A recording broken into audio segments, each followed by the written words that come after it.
नमस्कार, मैं हूं अमित पालित। आंखें खोलो इंडिया में आज आपको दिखाएंगे लखनऊ में 11 घंटे बाद कैसे हुआ आतंक का अंत। साथ ही दिखाएंगे यूपी के आखिरी चरण के घमासान में 40 सीटों पर आर पार की जंग। लेकिन पहले देखिए सुबह की 25 बड़ी खबरें।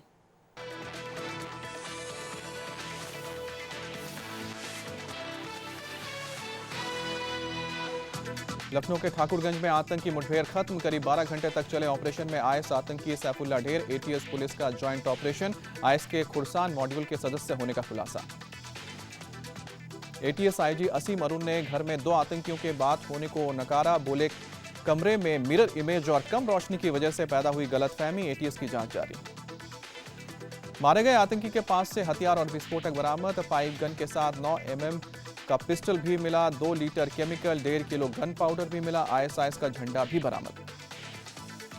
रात 3 बजे खत्म हुआ ऑपरेशन। आतंकी को जिंदा पकड़ने के लिए मिर्ची बम का इस्तेमाल। आंसू गैस के गोले भी छोड़े गए। यूपी पुलिस के साथ 20 से ज्यादा कमांडो ने संभाला मोर्चा।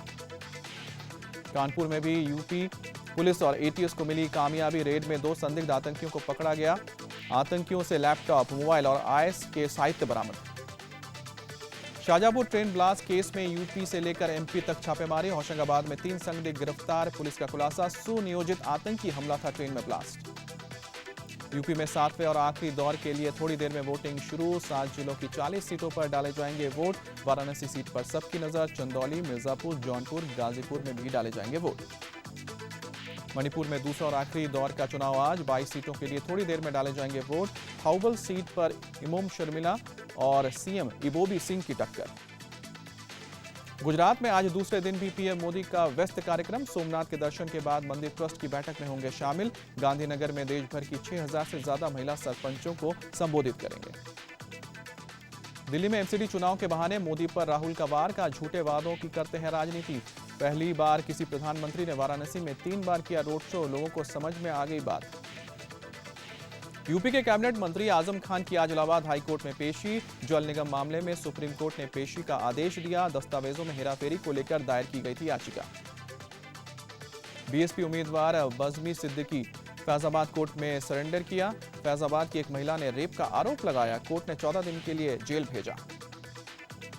आज दिल्ली विधानसभा में केजरीवाल सरकार का बजट होगा पेश। वित्त मंत्री मनीष सिसोदिया पेश करेंगे बजट। एमसीडी चुनाव को देखते हुए कर सकते हैं लोक लुभावन घोषणाएं। मुंबई में बीएमसी को आज मिलेगा नया मेयर। शिवसेना के विश्वनाथ महादेश्वर का सर्वसम्मति से मेयर बनना तय। हरेश्वर वलीकर डिप्टी मेयर को हो सकते हैं। बीजेपी पहले ही कर चुकी है समर्थन का ऐलान। दिल्ली के भजनपुरा में पुलिस के सामने मारपीट। प्रॉपर्टी विवाद को लेकर 2 गुटों में जमकर मारपीट। लाठी डंडे से किया हमला। तमाशबीन बनी रही पुलिस। दिल्ली में बेटे की चाह में महिला ने किया 11 साल के बच्चे को किडनैप। बच्चे के शोर मचाने के बाद आरोपी महिला गिरफ्तार। पुलिस ने बच्चे को उसके परिजनों को सौंपा। दिल्ली के नरेला में पत्नी ने पति की हथौड़ा मारकर हत्या की। 4 साल की बच्ची के सामने दिया वारदात। दवाई को लेकर मामूली कहासुनी के बाद हत्या की। दिल्ली से सटे गाजियाबाद में प्राइवेट हॉस्पिटल में काम करने वाली लड़की की हत्या। आरोपी ने खुद को भी गोली मारकर खुदकुशी की। पुलिस को प्रेम प्रसंग का शक। हरियाणा के पानीपत में खाकी हुई दागदार। रेप पीड़ित महिला को सलाखों के पीछे डाला। थाने में रेप की शिकायत करने पहुंची थी महिला। पुलिस पर पैसे लेकर समझौता करने का आरोप।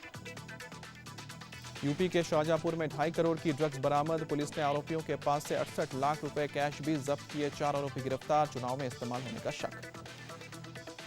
यूपी के मुरादाबाद में बॉर्डर शोरूम में हजारों के कपड़े चोरी। 2 युवकों के साथ बुरके में घुसी महिला ने हजारों के कपड़े बैग में डाले। सीसीटीवी में आरोपियों की करतूत कैद। होली से पहले हरियाणा के जींद में नकली दूध बनाने वाली फैक्ट्री पर छापा। पुलिस ने दूध में इस्तेमाल किए जाने वाले केमिकल और हजारों लीटर नकली घी बरामद की।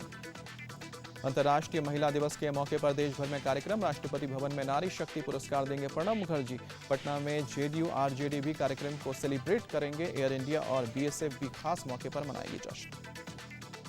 ऋषिकेश में अंतर्राष्ट्रीय योग महोत्सव का समापन। विदेशियों ने फूलों और गुलाल से खेली होली। बॉलीवुड के गानों पर जमकर झूमे। बेंगलुरु टेस्ट में टीम इंडिया की शानदार जीत। ऑस्ट्रेलिया को 75 रन से हराया। 188 रन का भी पीछा नहीं कर सके कंगारू। अश्विन ने झटके 6 विकेट।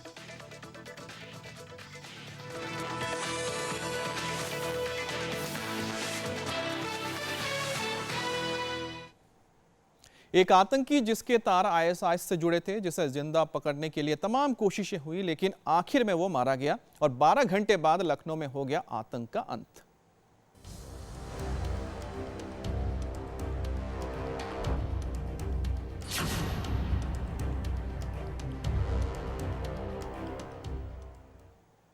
बुलेटिन की शुरुआत आज सुबह की दो बड़ी खबरों से। दोनों खबरें उत्तर प्रदेश से आ रही हैं। पहली खबर लखनऊ से है, जहां 11 घंटे के बाद आधी रात आईएसआईएस आतंकी से एनकाउंटर खत्म हो गया।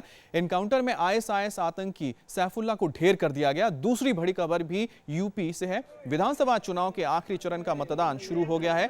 आज 7 जिलों की 40 सीटों पर वोटिंग शुरू हो गई है। आज भी कई दिग्गजों की किस्मत का फैसला होने वाला है, लेकिन पहले बात करते हैं कल रात लखनऊ में हुए मैराथन एनकाउंटर की। लखनऊ में एक आतंकी के साथ पुलिस और एटीएस की मैराथन मुठभेड़ आधी रात को खत्म हो चुकी है। करीब 11 घंटे बाद जवानों ने आतंकी को मार गिराया। एनकाउंटर कल दोपहर करीब 3:30 बजे शुरू हुआ था। लखनऊ के ठाकुरगंज के एक घर में आतंकी के छिपे होने की खबर के बाद घेराबंदी की गई। सुरक्षा बलों को काफी मशक्कत करनी पड़ी, तब जाके इस आतंकी को ढेर किया गया। सुरक्षा बलों ने आतंकी को जिंदा पकड़ने की काफी कोशिश की, उसे सरेंडर करने को कहा, लेकिन वो नहीं माना। आखिरकार आधी रात के बाद 2:50 पर जब सुरक्षा बलों के जवान घर के अंदर दाखिल हुए तो उसका शव जमीन पर पड़ा मिला। मारे गए आतंकी का नाम सैफुल्लाह था। उसके पास से एक पाइप गन, 9 mm की देसी pistol, 2 litre chemical, 1.5 kilo gun powder, ball bearing और आईएसआईएस का झंडा मिला है। इसी बीच खबर यह है कि आईएसआईएस आतंकियों ने ट्रेन में पाइप बम रखकर पपरिया के लिए रवाना हुए थे। इसके साथ ही पाइप बम की फोटो सीरिया में अपने आका के पास भी भेजी गई थी। आतंकी के मोबाइल से ये जानकारियां मिली हैं।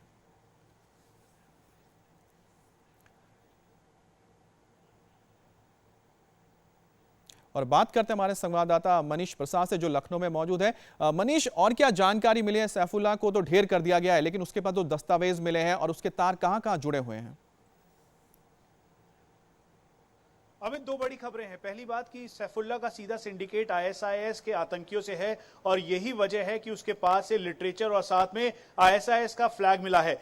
इंटेलिजेंस एजेंसीज और खासतौर पे जो इंटरसेप्शन सुना गया था, उसके बाद सबसे पहली गिरफ्तारी फैजान की कानपुर में हुई और फिर उसी कड़ी में यूपी एटीएस को ये जानकारी मिली कि ठाकुरगंज इलाके में इसी हाजी कॉलोनी के घर के अंदर सैफुल्लाह और उसके साथ एक और व्यक्ति हो सकता है, जिसकी घेराबंदी की गई।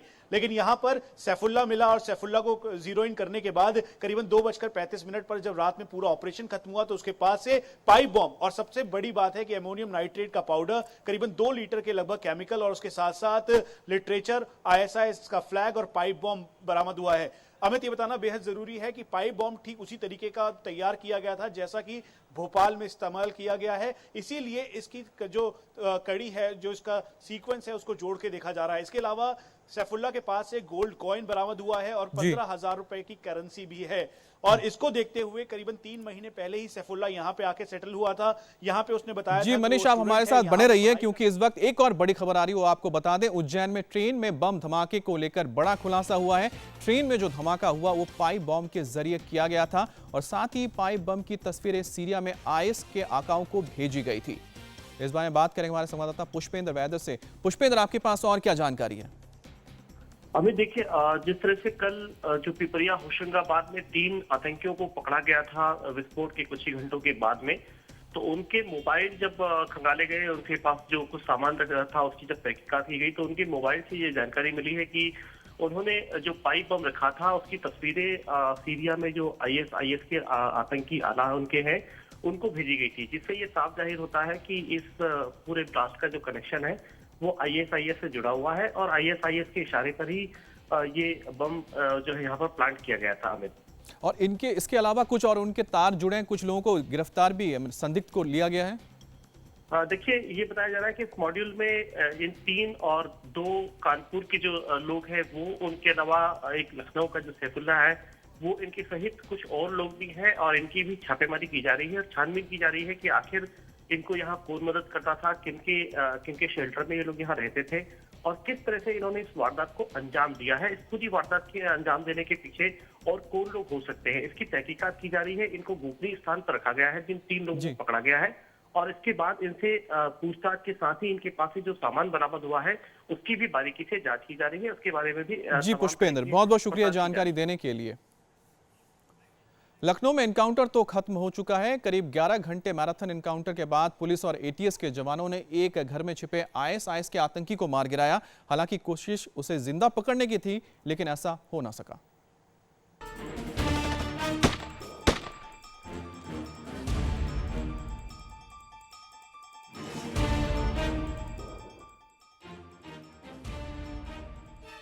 लखनऊ में आतंकी का एनकाउंटर।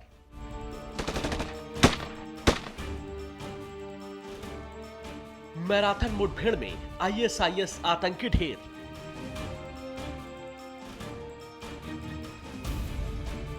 बारह घंटे बाद आतंक का अंत।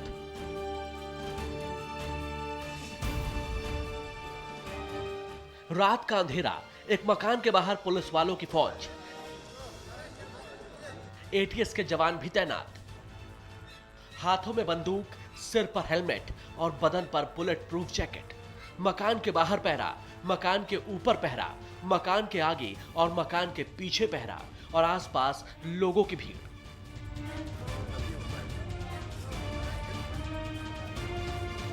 तस्वीरें हैं लखनऊ के ठाकुरगंज इलाके की और यह सारा एक्शन है यूपी पुलिस के ऑपरेशन आतंकी के लिए। एक आतंकी के खिलाफ ऐसा मैराथन एनकाउंटर जिस पर पूरे देश की नजर टिक गई। करीब 12 घंटे तक चली एक ऐसी मैराथन मुठभेड़ जिसमें सैफुल्ला नाम के आईएसआईएस आतंकी को मार गिराया गया। यह आतंकी हाजी कॉलोनी के एक घर में छिपा था, लगातार गोलियां बरसा रहा था, जिसे जिंदा पकड़ने के लिए तमाम कोशिशें की गई, लेकिन आखिरकार वो मारा गया। जो अंदर आतंकी मौजूद है उसको सरेंडर करने के लिए कहा जा रहा है, लेकिन ये भी बताया जा रहा है कि आतंकी जो संदिग्ध अंदर मौजूद है वो सरेंडर करने से इनकार कर रहा है। इसके बाद लोकल पुलिस किस तरीके से यहाँ मौजूद है, किस तरीके से हाथों में उनके पिस्टल्स है और किस तरीके से आर्म्स एम्युनिशन लेकर के पुलिस की टीमें यहाँ मौजूद है और वो ये कोशिश कर रही है कि किसी भी तरीके से संदिग्ध आतंकी को सरेंडर कराया जा सके। हम लोग ने पूरे टैक्टिक्स का प्रयोग करते हुए कोशिश की कि इस व्यक्ति यानी सैफुल्ला को जीवित पकड़ा जाए, लेकिन ऐसा संभव नहीं हो पाया। प्रयास में हम लोगों ने chilli bombs, tear gas shells, इनका भरपूर प्रयोग किया। यूपी में 7वें और आखिरी दौर का दंगल शुरू हो गया है तो मणिपुर में भी दूसरे और आखिरी चरण की वोटिंग शुरू हो गई है। यूपी में आखिरी दौर में पीएम के संसदीय क्षेत्र वाराणसी समेत 7 जिलों की 40 सीटों पर वोट डाले जा रहे हैं, जो शाम 5 बजे तक चलेगा।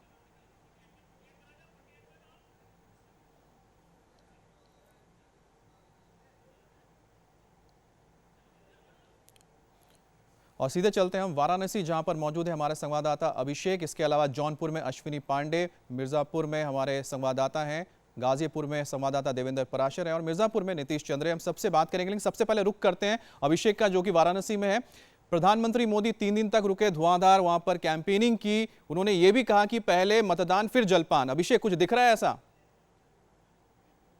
देखिए, अभी सुबह का वक्त है अमित, अभी मतदान जाहिर सी बात है बहुत ज़्यादा गति पकड़ने की उम्मीद भी नहीं है इतनी जल्दी। लेकिन एक बड़ी बात यह है कि बनारस में जिस तरह से प्रधानमंत्री 3 दिन लगातार रुके हैं, 2 अघोषित और 1 घोषित, कुल 3 रोड शो उन्होंने यहाँ पर किए हैं, उसका क्या असर पड़ेगा मतदान पर, उसका क्या असर पड़ेगा चुनाव नतीजों पर, सबकी निगाहें टिकी हुई हैं। और बनारस की सीट इसलिए भी काफी चर्चा में है क्योंकि वहां पर बीजेपी के भीतर जबरदस्त अंतर विरोध रहा है। पीएम के लगातार दखल से ये अंतर विरोध कितना कम हो पाया है और बिल्कुल अभिषेक, आप देखना होगा कि अंतर विरोध कितना खत्म हुआ होगा और प्रधानमंत्री के प्रचार का कितना असर भी दिखा होगा। आप सभी हमारे साथ बने रहिए, हम लौटेंगे एक छोटे से ब्रेक के बाद। यूपी में आखिरी दौर का मतदान शुरू हो चुका है। सीधे चलते हैं हमारे संवाददाता देवेंद्र पराशर के पास। देवेंद्र, गाजीपुर में क्या माहौल है अब? ये गाजीपुर की बात करें तो 3 पॉलिटिकल हैवी वेट्स यहाँ पे हैं, तीनों ही पक्षों के। केंद्रीय मंत्री मनोज सिन्हा, जिनका इस वक्त मैं जहाँ खड़ा हूँ यहाँ पे उनका घर है, यहीं 9 बजे के लगभग वोट डालने आने वाले हैं। मोहम्मदाबाद विधानसभा क्षेत्र के मोहनपुरा गांव में दूसरे पॉलिटिकल हैवी वेट हैं अंसारी ब्रदर्स, जो कि बीएसपी के साथ हैं, मोहम्मदाबाद से। जी बिल्कुल, हम आपके पास भी लौटेंगे, लेकिन चलते हैं हम सीधा नीतीश चंद्र, जो कि मिर्जापुर में मौजूद है। नीतीश, आप बताइए आपके वहाँ का क्या माहौल है?